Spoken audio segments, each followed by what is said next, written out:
Hi hello ನಮಸ್ತೆ friends, ಎಲ್ಲರೂ ಹೇಗಿದ್ದೀರಾ? ಸ್ಕಂದ ಕ್ರಿಯೇಟರ್ಸ್ಗೆ ಸ್ವಾಗತ. ನೋಡಿ, ನಾನಿವತ್ತು ನಿಮಗೆ ಒಂದು ಮಸಾಲೆ ಐಟಮ್ನ ರೆಸಿಪಿನ ಹೇಳ್ಕೊಡ್ತೀನಿ. ಅಂದರೆ ವಾಂಗಿಬಾತು ಅಥವಾ ಬಿಸಿಬೇಳೆಬಾತು ಅಥವಾ ಪಲ್ಯ ಮತ್ತು ನೀವು ರಸಮ್ ಯಾವುದೇ ಮಾಡಲಿ, ಈ ಒಂದು ಪೌಡರ್ನ ಯೂಸ್ ಮಾಡಿ ತುಂಬ ರುಚಿಯಾಗಿರುತ್ತೆ ಹಾಗೂ ಆರೋಗ್ಯಕರವಾಗಿರುತ್ತೆ. ಹೊರಗಡೆಯಿಂದ ತಂದಂತಹ ಪೌಡ್ರುಗಳನ್ನ ತಿಂದು ಆರೋಗ್ಯನ ಹಾಳು ಮಾಡ್ಕೊಳ್ಳೋ ಬದಲು ಮನೆಯಲ್ಲೇ ಸಿಂಪಲ್ಲಾಗಿ 10-15 ನಿಮಿಷದಲ್ಲಿ ಈ ಪೌಡರ್ನ ಮಾಡಿಟ್ಕೊಂಡ್ರೆ ನೀವು 6 ತಿಂಗಳು ವರ್ಷದವರೆಗೂ ಸ್ಟೋರ್ ಮಾಡಿ ಇಟ್ಕೋಬೋದು. ಯಾವುದೇ ರೀತಿಯಲ್ಲಿ ಹಾಳಾಗಲ್ಲ. ಜೊತೆಗೆ ಕ್ವಿಕ್ಕಾಗಿ ಅಡುಗೆಗಳನ್ನ ಮಾಡ್ಕೋಬೋದು. ತುಂಬ ರುಚಿಯಾಗಿ ಹಾಗೂ ಆರೋಗ್ಯಕರವಾಗಿ ಮನೆಯಲ್ಲೇ 10 ನಿಮಿಷದಲ್ಲಿ ಕ್ವಿಕ್ಕಾಗಿ ಮಾಡ್ಕೋಬೋದು ಈ ಪೌಡ್ರನ್ನು.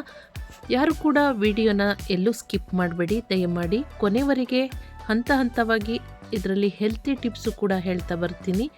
ಆರೋಗ್ಯದ ಟಿಪ್ಸ್ ಜೊತೆಗೆ ಮಸಾಲೆ ಭರಿತವಾದಂತಹ ಹಾಗೂ ರುಚಿಯಾದ ಆರೋಗ್ಯಪೂರ್ಣವಾದಂತಹ ವಾಂಗಿಬಾತ್ ಹಾಗೂ ಬಿಸಿಬೇಳೆಬಾತ್ ಪೌಡರ್ ಹೇಗೆ ಮಾಡೋದು ನೋಡೋಣ ಬನ್ನಿ. ನಾನು ಒಂದು 10 ಜನಕ್ಕಾಗಷ್ಟು ಸ್ವಲ್ಪ ಇಲ್ಲಿ ಮಾಡಿಟ್ಕೊಳ್ಳೋಣ.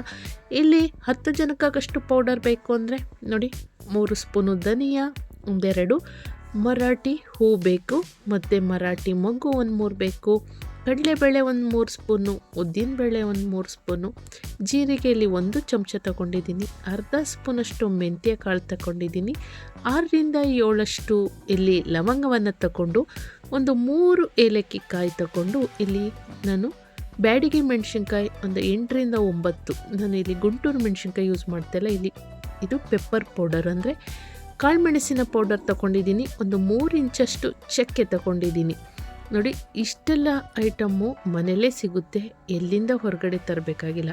ಈ ಮನೆಯಲ್ಲಿ ಸಿಗುವಂತಹ ಉತ್ಕೃಷ್ಟವಾದಂತಹ ಆಹಾರ ಪದಾರ್ಥಗಳನ್ನ ತಯಾರಿಸೋಕ್ಕೋಸ್ಕರ ನಮ್ಮ ಸಾಂಪ್ರದಾಯಿಕವಾಗಿ ಪುರಾತನವಾದಂತಹ ಮಸಾಲೆನ ಅರ್ಥ ಮಾಡಿರೋದ್ರಿಂದ ನಮ್ಮ ಹಿರಿಯರು ಕೂಡ ಹಿಂದಿನ ಕಾಲದಲ್ಲಿ ಅಷ್ಟು ಆರೋಗ್ಯಪೂರ್ಣವಾಗಿದ್ರು ಅಂತಲೇ ಹೇಳ್ಬೋದು. ಈ ಪೌಡರ್ನ ಮಾಡೋಕ್ಕೆ ನೋಡಿ, ಇಷ್ಟು ಐಟಮ್ ತಗೊಂಡು ಒಂದು ಗ್ಯಾಸ್ ಸ್ಟವ್ ಮೇಲೆ ಒಂದು ಬಾಣಲಿಯನ್ನು ಇಟ್ಟು 3ರಿಂದ 4 ಸ್ಪೂನು ನಾನು ಎಣ್ಣೆಯನ್ನು ಹಾಕೋತಾ ಇದ್ದೀನಿ. ಇಲ್ಲಿ ಒಂದೊಂದಾಗಿ ಹುರ್ಕೋಬೇಕು ಪ್ರತಿಯೊಂದು ಐಟಮನ್ನು.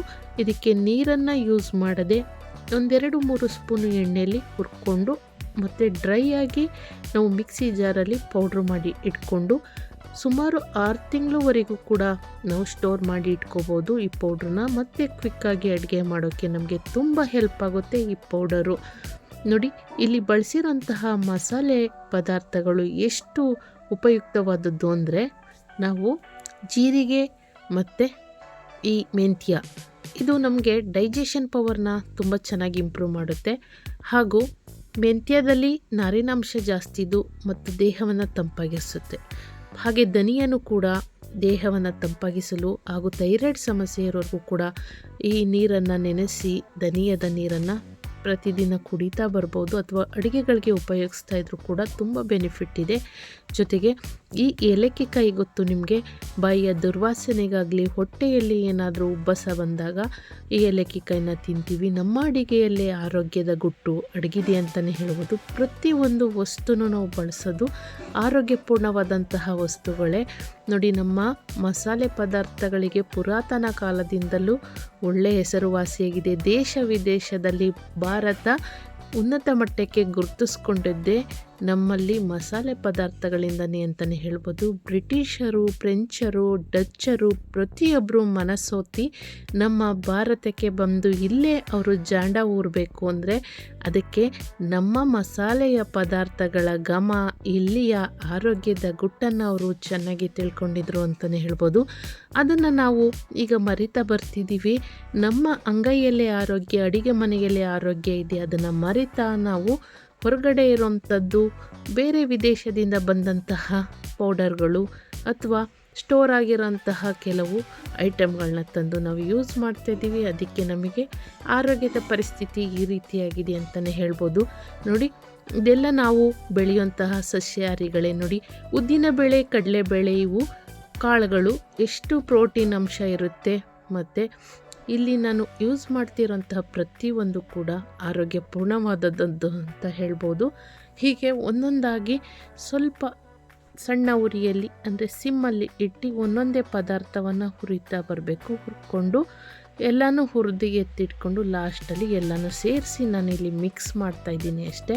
ಮಿಕ್ಸ್ ಮಾಡಿ ಇಲ್ಲಿ ಇನ್ನೂ ಒಂದೆರಡು ಆಪ್ಷನ್ ಉಂಟು. ಕೆಲವರಿಗೆ ಇಂಗು ತುಂಬ ಒಳ್ಳೆಯದು ಆರೋಗ್ಯಕ್ಕೆ. ನೋಡಿ, ಪ್ರತಿಯೊಂದು ಹೊಟ್ಟೆ ಉಬ್ಬಸ ಇರಲಿ, ಊಟ ಜೀರ್ಣ ಆಗಿಲ್ಲ ಅಂದರೆ ಇಂಗನ್ನು ಯೂಸ್ ಮಾಡ್ಬೋದು. ಕೆಲವರಿಗೆ ಇಂಗು ಹಾಕಿದರೆ ಸ್ವಲ್ಪ ಊಟ ಸೇರಲ್ಲ, ಅಂದರೆ ಅದ್ರ ಸ್ಮೆಲ್ ಕೆಲವ್ರಿಗೆ ಆಗಲ್ಲ, ಅಂಥವ್ರು ಸ್ಕಿಪ್ ಮಾಡ್ಬೋದು. ಮತ್ತು ಇದಕ್ಕೆ ಅರಿಶಿಣ ಪುಡಿ 1 ಚಮಚ ಅರಿಶಿಣವನ್ನು ಹಾಕ್ಕೊಂಡು ನಾನು ಪೇಸ್ಟು, ಅಂದರೆ ಇದನ್ನು ರೋಸ್ಟ್ ಪೇಸ್ಟ್ ಮಾಡ್ಕೊತಾ ಇದ್ದೀನಿ. ಇದಕ್ಕೆ ನೀರೇನು ಯೂಸ್ ಮಾಡಲ್ಲ. ಇನ್ನೂ ಒಂದು ಆಪ್ಷನ್ ಅಂದರೆ ಇಲ್ಲಿ ಕೊಬ್ಬರಿನ ಯೂಸ್ ಮಾಡ್ತಾರೆ ಕೆಲವರು. ಕೊಬ್ಬರಿನ ಯೂಸ್ ಮಾಡಿ ನಾವು ಅದನ್ನು ಪೌಡ್ರ್ ಮಾಡಿಕೊಂಡ್ರೆ, ನಾವು ಹೇಳಿದ್ನಲ್ಲ ಮುಂಚೆನೇ 6 ತಿಂಗಳ ಒಳಗೆ ನಾವು ಇಡೋಕ್ಕಾಗಲ್ಲ. ಸ್ವಲ್ಪ ಅದು ಸ್ಮೆಲ್ಲು ಚುಂಗ್ ಥರ, ಅಂದರೆ ಈ ಪೌಡರು ಸ್ವಲ್ಪ ಸ್ಮೆಲ್ ಬರುತ್ತೆ. ಅದರಿಂದ ನಾನು ಇಲ್ಲಿ ಕೊಬ್ಬರಿನ ಯೂಸ್ ಮಾಡ್ತಾಯಿಲ್ಲ. ಬೇಗ ಪೌಡ್ರನ್ನ ಖಾಲಿ ಆಗುತ್ತೆ ಅನ್ನೋರು ಕೊಬ್ಬರಿನ ಯೂಸ್ ಮಾಡಿ ಈ ರೀತಿ ಪೌಡ್ರು ಮಾಡಿ ಇಟ್ಕೊಳ್ಳಿ, ತುಂಬ ಚೆನ್ನಾಗಿರುತ್ತೆ. ಮನೆಯಲ್ಲಿ 4 ಜನಕ್ಕೆ ಅಡುಗೆ ಮಾಡ್ತಾಯಿದ್ದೀನಿ ಅಂದರೆ ಅದಕ್ಕೆ ಇಲ್ಲಿ ಈ ಪೌಡರ್ನ ನೀವು 1-2 ಸ್ಪೂನು ಉಪಯೋಗಿಸಿದರೆ ಸಾಕು. ತುಂಬ ಫ್ಲೇವರ್ ಕೊಡುತ್ತೆ ಮತ್ತು ಒಳ್ಳೆ ರುಚಿ ಕೊಡುತ್ತೆ. ನೋಡಿ, ಎಷ್ಟು ಘಮ ಘಮ ಅನ್ನೋ ಪೌಡರು ರೆಡಿ ಆಯಿತು. ಮಿಕ್ಸಿ ಜಾರಲ್ಲಿ ಹೀಗೆ ಸಣ್ಣದಾಗಿ ಪುಡಿ ಮಾಡಿ ಇಟ್ಕೊಂಡ್ರೆ ನೀವು ಈ ಪೌಡರ್ನ, ಅಂದರೆ ಪ್ರತಿದಿನ ಏನು ವಾಂಗಿಬಾತು ಬಿಸಿಬೇಳೆಬಾತು ಮಾಡಲ್ಲ, ಹಾಗೆ ರಸಮು ಮಾಡಬೇಕು ಅಂದರೂ ಕೂಡ ಯೂಸ್ ಮಾಡಿ ನೋಡಿ, ತುಂಬ ಚೆನ್ನಾಗಿರುತ್ತೆ. ನಾವು ಒಂದು 6 ತಿಂಗಳಿಗಷ್ಟು ಸ್ಟೋರ್ ಮಾಡಿ ಇಟ್ಕೊಂಡಿರ್ತೀವಿ ಯಾವಾಗಲೂ. ಮತ್ತು ನೀವು ಕೂಡ ಮನೇಲಿ ಮಾಡ್ಕೊಳ್ಳಿ. ನಾನು ತೋರಿಸಿರೋ ಈ ರೆಸಿಪಿ ನಿಮಗೆ ಇಷ್ಟ ಆಯಿತು ಅನ್ಕೋತೀನಿ. ಖಂಡಿತ ಇಷ್ಟ ಆದರೆ ಕಮೆಂಟ್ ಮಾಡಿ, ಲೈಕ್ ಮಾಡಿ, ಸಬ್ಸ್ಕ್ರೈಬ್ ಮಾಡಿಕೊಂಡು ಚಾನಲ್ನ ನೋಡಿ. ಇದೇ ಪೌಡ್ರನ್ನು ಯೂಸ್ ಮಾಡಿಕೊಂಡು ನಾನು ಬಿಸಿಬೇಳೆಬಾತು ಹಾಗೂ ವಾಂಗಿಬಾತು ರೆಸಿಪಿನೂ ಕೂಡ ಅಪ್ಲೋಡ್ ಮಾಡ್ತೀನಿ. ಖಂಡಿತ ನೋಡಿ ಸಪೋರ್ಟ್ ಮಾಡಿ. ನೀವು ಕೂಡ ಮನೆಯಲ್ಲಿ ಇದೇ ರೀತಿ ಖಂಡಿತ ಪೌಡ್ರನ್ನ ಮಾಡ್ಕೊಳ್ಳಿ, ಮರಿಬೇಡಿ. ತುಂಬ ಚೆನ್ನಾಗಿ ಬರುತ್ತೆ. ಮನೆ ತುಂಬ ಘಮ ಘಮ ಅಂತ ಇರುತ್ತೆ ನೀವು ಅಡುಗೆಗೆ ಇದನ್ನು ಉಪಯೋಗಿಸಿದಾಗ. ಮತ್ತೊಂದು ಆರೋಗ್ಯಕರ ರೆಸಿಪಿಯೊಂದಿಗೆ ಮತ್ತೆ ಭೇಟಿಯಾಗೋಣ.